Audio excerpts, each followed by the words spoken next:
Welcome everyone to the Talk Tactically to Me United podcast. My name is Andy. On the flip side of the screen is Ollie.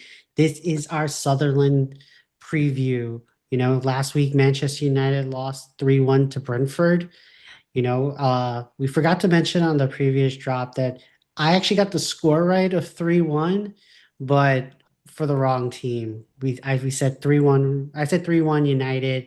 Ollie said 3-0 United. We're both wrong. Yeah, hide your face, bro. Hey, I got Sesko scoring at least. I That said he is would correct. That score. is correct. I That said is he correct. scored two, Yeah, we and got you one. I mean, he had to he got the header in, and then he got the other chance, and then third time lucky. But we can count that as two goals. Yeah. We didn't say tries, we said goals. Yes, we did. You're right. You're right. So if you guys are new to the page, give us drop a like, comment, hit the smash to subscribe for our content. This is what we're trying to do. First, we drop in the middle of the week our previous match breakdown of the tactical breakdown. Now we're breaking it out and dropping our match preview. So just to give you level set, there was rumors as of Monday of this week that hierarchy of Manchester United telling Ruben to play in a 4-3-3. That's a rumor from a quite a credible Twitter source. They had a very good summer in terms of signings and stuff, so there may be some truth to it. So we're just going to show like how would a 4-3-3 look against Sutherland. Um, and hopefully, we can get 3 points going into the international break. Ali, anything you want to add as I pull this up? Yeah, not at the moment. I think the next break after the international break is where I would assess Ruben. But we can talk about that after. That's fine. Yeah. So here we go. So here's our tactical board with regards to how a 4-3-3 will look like. And I kind of played around with it because I feel that a 4-3-3 helps us, let me take that back. I'm trying to compromise and find a middle ground between what Manchester United wants, what the slash fans want in terms of going to a back four, and in trying to keep in line with Ruben's principles of having a back three and doing any kind of combination with regards to 3-4, 3-4-1-2, 3-1-4-2, whatever variation of a back three. So I'm trying to mix the match, and I think this may be where we get to. And let me know if you disagree with me, Ollie. But basically, this is my lineup. Actually, I should admit, sorry, I didn't make the change, but I should drop Binder for Lamens. When life gives you lemons, you make it happen. So we're just dropping Lamens, but sorry, we're dropping Binder for Lamens. So here I have Lamens at goal, Patrick as the left back. Euro comes back into the squad, starting in the left center back role. The lid on the right. We don't when we're filming this. This is on Tuesday. We don't know if Ahmad's going to be in the squad just yet. We know Mazraoui is out till after the international break. And with the Portuguese favoritism, we're going to think that Delo might start again. So I just have him in the right back. Case comes back into the squad after serving his suspension for the red card against Chelsea. We have Bruno, Kobe coming in to making his first Premier League start, if this comes to fruition. Brian Mbuemo on the right wing, Sesko on top, and Cunha on the left-hand side. And here on the opposite side is Sutherland's formation. This is their lineup from last week. So I don't expect any changes unless somebody's hurt, but they essentially play in a 4-2-3-1. They have Shaka, from Bayer. What is it? Leverkusen. Yeah, Leverkusen. Yeah, I always get confused with Bayer and Bayern because they dropped it's just the end, but Bayer.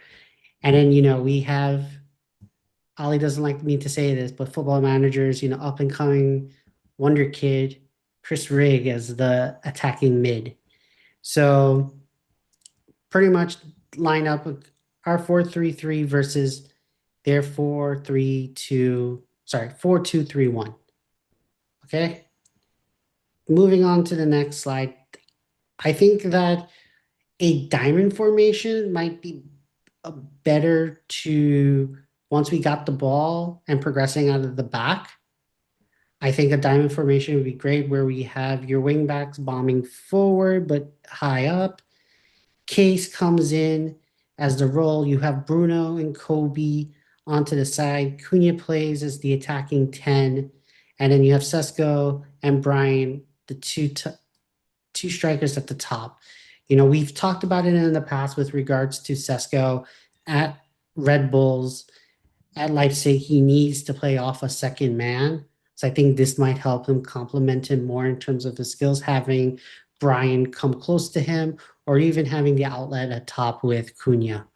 Uh, your thoughts with regards to this, Ali, before we go on to.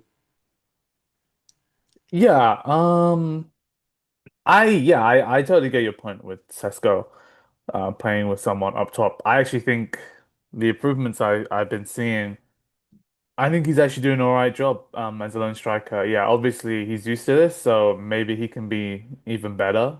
We saw against Chelsea, he did a great flick on to Mbumo. This game, sorry, last game he managed to score. He was just in the box.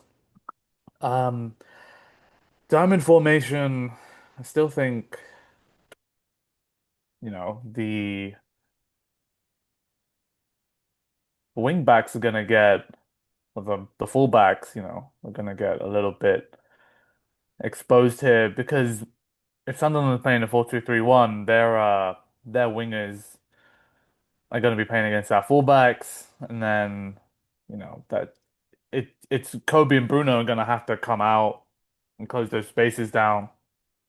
So yeah, it's something that they haven't done before. My only question to that is the build-up play that, we've been covering with the three at the back. I think it's working. I think it's working coming out, but defensively, it's getting exposed. So yeah, I mean, trying something new. After that Brentford performance, I wouldn't be surprised. I'd still be surprised if he switched it for this game. And if he, Yeah, yeah, no, no, I totally agree with that because it kind of is hard to say switch right now, you know. They do have with no European, they have a week to perfect it and get it down pack in terms of the passing patterns. How do you want to play? You know, how do you want to progress the ball, etc. But I'm just gonna go on to the next slide here. But it kind of leads us back to where we were with Ten Hag, because Ten Hag essentially played when we had the ball and we are in the opposition side attacking. He did play essentially a 3-1-6, right? He had Case come back and sit in between his two center backs, distributing the ball out. So this is where I'm trying to get like the complement of like how Ruben's system is of having Case drop back down with the center backs sitting there, and then essentially having a 3-3-4 where Bruno, Cunha, Kobe are covering the midfield, and then you have Patrick, Sesko, Brian, and Delo as your attacking players. yeah, I Thoughts? think Ten Hag's system it got exposed so bad. I don't think I've ever seen us that defensively weak. Um, I wouldn't like to see that personally. It was, yeah, it was embarrassing. Um, Especially without all those attacking players further up the pitch. Like Cass doesn't have the legs. I know Euro's got, a bit of pace there, but yeah, I just wouldn't want to see that system again. Maybe the players have a different mindset, and they're definitely running for this manager. Even like Cass, like when he's been playing, and the ball's been turned over, like he's running back. That's what, they've been, you know, told that's like, no excuses there. I also feel Yeah, like the personnel is a little bit better in certain spots of the pitch because yeah, we have it's Brian, Cunha. He hasn't scored or assisted yet, but we see the quality there that they're much better than, Rashford and Garnacho. Even though yeah, but Rashford has the ability to do it, yeah, he just, Garnacho would put a shift in. Like he would definitely, he would run back. Like maybe towards the end, not so much, but right. he got coached into that. Yeah, yeah, I hear your point about different personnel, but the thing with this team is mentally, as Leach said, like, it's all up in here, and mentally, when these guys go a goal down, they are like the easiest team to rip through. Like you score one against United, you're gonna get another. And we always concede.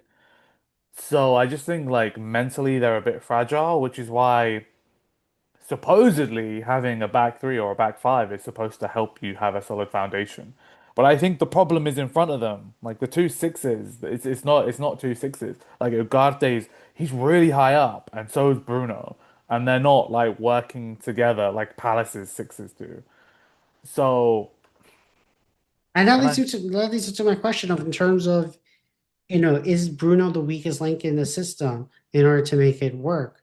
Because yeah, like you mentioned, Palace plays with two midfields. We play with two midfields, right? Palace is second in the league, unbeaten in the Premier League. We talked about it. You mentioned it in the last episode about, everyone in Palace knows what they need to do. You know, they have their marching orders from Glasner of what they need to do and execute on the pitch. I don't think Ruben is not doing that. I think he is. It's just I don't know where the disconnect is, and then I don't know if it's because like there's a lot of rumblings of like, oh, Man United is playing players out of positions, but then who's really playing out of their main position other than Shaw and Bruno? which is the weakest links of the team. Right. But I'll reference what I said against Chelsea. You get the good sides of Bruno, and you have the bad sides against Bruno. If you put Bruno in the 10 position, are you gonna trust Kobe to distribute the ball? Or Like track back or track back. or track back, like yeah, like have a Mount in there, like do something different, you know? If you put Mason Mount there and put then you gotta take one of Cunha, you gotta take Cunha or Sesko, one of them out to put Bruno in. Yeah, if you play, yeah, Because especially if you then Bruno play, yeah. starts and you know I think at home, th this game is at home, and I think Bruno is better at home. He does switch off. When we're losing, or the refs just give them a hard time. I would just play Bruno and Kobe. Like I would play Kobe and Bruno. Um, I do like Cass. I like Cass at Old Trafford as well. I think he's better at Old Trafford. Um, I actually thought Kobe when he came on against Brentford, yes, the mistake was his, no doubt. But he was very press resistant, and he had some tidy bits of play. But you can't take Bruno out of this team because it just makes it even more unbalanced. It's already unbalanced. You know, I think we do have to come to a point where we're like, we need to find an adequate replacement for Bruno and then move him on. But until then, nobody is dictating the game like Bruno is. Yeah. And I don't think Ugarte and Bruno work well together. I think Bruno and Cass work a lot better together. Like Ugarte, he's so high up, and he's just really really wants to be aggressive. And I know Kamada does that at Palace, and then Wharton sits in. And if you want one of them to be more aggressive, you want it to be Bruno, so the other person can make up for his mistakes. and you got Kobe. Like none of these players suit this midfield system. And like honestly, I'm getting to a point with Ugarte. I'm just like what more do you need? You know the system, you know the manager. What you need to play with somebody next to you in order to play well. That's not the level required, at Manchester United. Like you need to be a top player. And Um, he's been in the league for about a year now. Like and he has glimpses where he's really good, right? right. He is the for me he's the most frustrating Manchester United player in the squad. Because had we signed a number six like we thought we were signing in him, that'd be half the problem alleviated, right? There'd be a massive gap being filled. Yeah, it's a lot of like complexities in that midfield. It is. So this is my lineup. Would based off of this, you would still keep the 3-4-3 and support the changes. Just we'll have to drop Kobe for a center back. But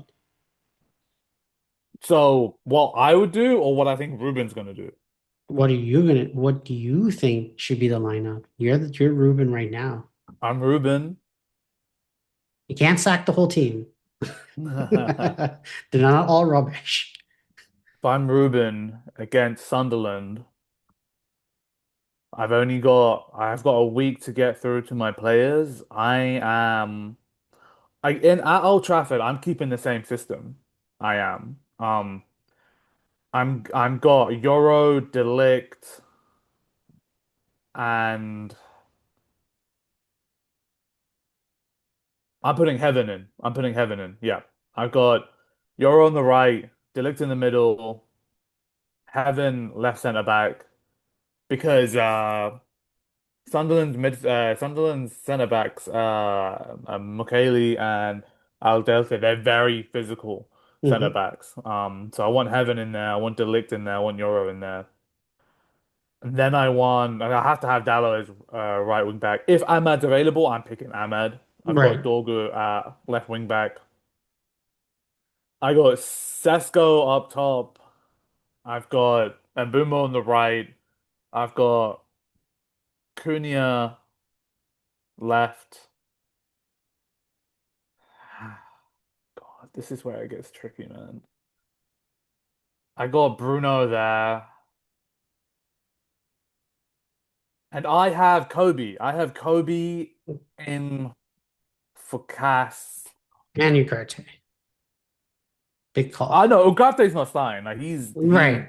he's he's done for me to be honest. Like at least for this week, because Right. uh So this is what you would do. no Cass. I think Kobe. So my thinking is if I put Cass there. Kobe can come on and give me something out, even though he hasn't done it. I don't think Casemiro is a player you bring on. I think Kobe's Right. more of a player you bring on. So I would start Cass. I would, yeah. Okay. Um, so that's what Because I other than Heaven, I would agree in the 3-4-3. Other than Heaven, I would do this. I agree with you with your setup.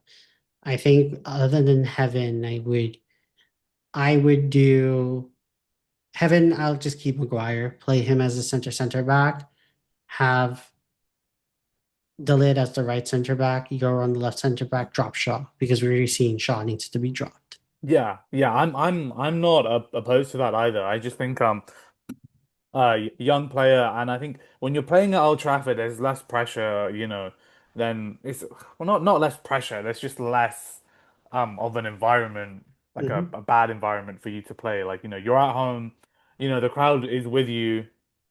Um, so that's what I would do in his formation, just because it's just been a week. I don't think you can go into 4-3-3. I would also play Lamont. I would play Lamont. Again, it's at Old Trafford, so I would Right. I would start him. Because then after that, then you're waiting against Liverpool for the after the International. international break. So I don't think that's not a good at Anfield. That's not a good Right. fixture. I would play Le Mans. Um, my 4-3-3 would be different. I was gonna go 4-3-3, but yeah, what do you think? No, I think that, like I said, I think I think you know, we're taking the Twitter source as a grain of salt.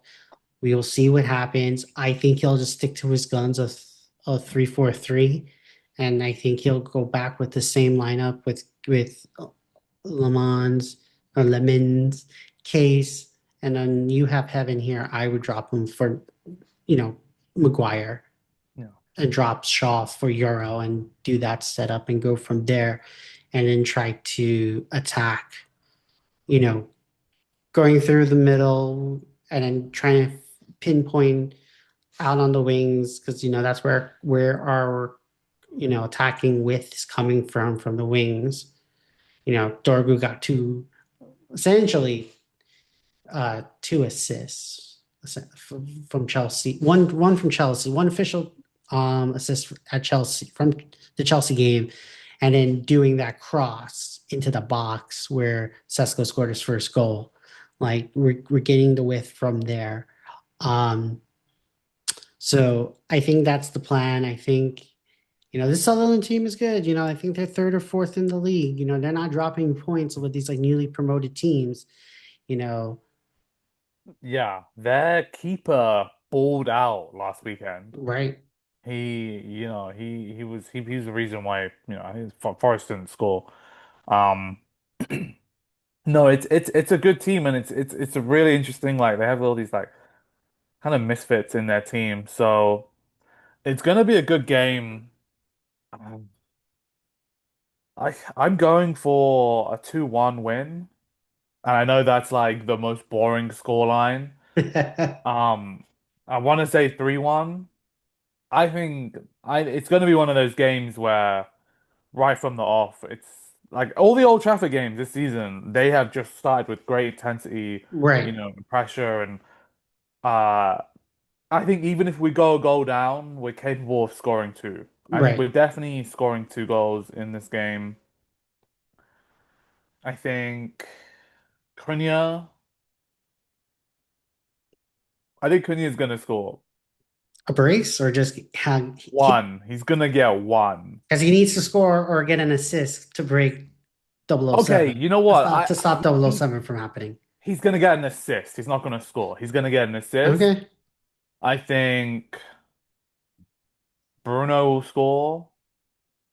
so I that's think your two. Mbumo's gonna score. Okay, so Bruno. Mbumo.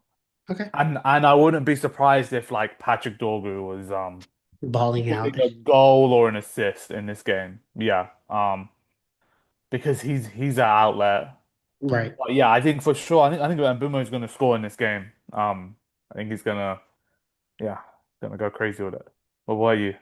I was gonna say 1-0. I think we'd get a clean sheet because I feel like Sutherland. I mean, I think about this with Brentford. Like, I don't feel like they have like a true attacking threat, even though they're high up onto in the table. I don't think they have like a true attacking, and I feel like they'll probably be off the ball and just play with it in the back four, back five, be compact and defensively at Old Trafford and not really attacking. And I feel that maybe we've cleaned it up. So 1-0, but I think 2-1 as well. I think that they will be leaky as always, but I think it might be like a Chelsea game where it's like 2-0 up, like up to like the 60 something, 70 something minute. Sutherland scores a goal, but then United can be able to hold out a clean sheet from there or Yeah, yeah. preventing from conceding. They're So 2-1. so you're going 2-1? Yeah, 2-1. I'm not as ballsy as you in terms of like who's going to score goals and stuff, because I feel like that's a crapshoot with this team, you know? You see, So, I at Old Trafford, I see the team differently. Because I really like I think last season we were playing so bad at Old Trafford. It was embarrassing. This season I've noticed a difference, so I think that's why I'm a lot more confident. Um even against like Arsenal and Chelsea. Like, if Liverpool were coming to Old Trafford, I'd be like, okay, like, um, at Old Trafford, we start games well now, which is, which is really shocking. great. Yeah, it's shocking, especially watching it from last season, is what I'm trying to say. So Sunderland are a very set piece, physically dominant team, and I think we suck at set pieces. That's why I think they'll get one. And I think it will be nervy. It will be nervy. It's if he doesn't win and get anything less than a win, he's out. He's out. And that's fair because it leads up to the international break. Yeah. So there you have it. That's our Sutherland preview. We went over the tactics, what we think the lineups are going to be. We have our scores. Both Ali and I are in agreement. 2-1. Ali has, what did you say? The M and the Cunha was an Eminem, assist. the B and B boys are going to score a goal, and Okay, I Cunha is have going to. Mbumo definitely You're right, scoring. I right, can see Bruno scoring. right. Mbumo's gonna get All one. right, you get that, Cunha's getting and an assist or and a goal. yeah, so he prevents being 007. No, I forget about 007. I just think he needs it. I think he's gonna just yeah. I think he just needs an output. Yeah, We need it too. we Well, do. thank you again for joining us. We'll have our next video that will drop will be the full tactical review. We'll see what happens if Ruben still has a job when we film or not, depending on the result. We'll see how it goes. But thank you again for joining us. And again, like, subscribe, drop us a comment. Have a good one, everyone. Peace. Peace.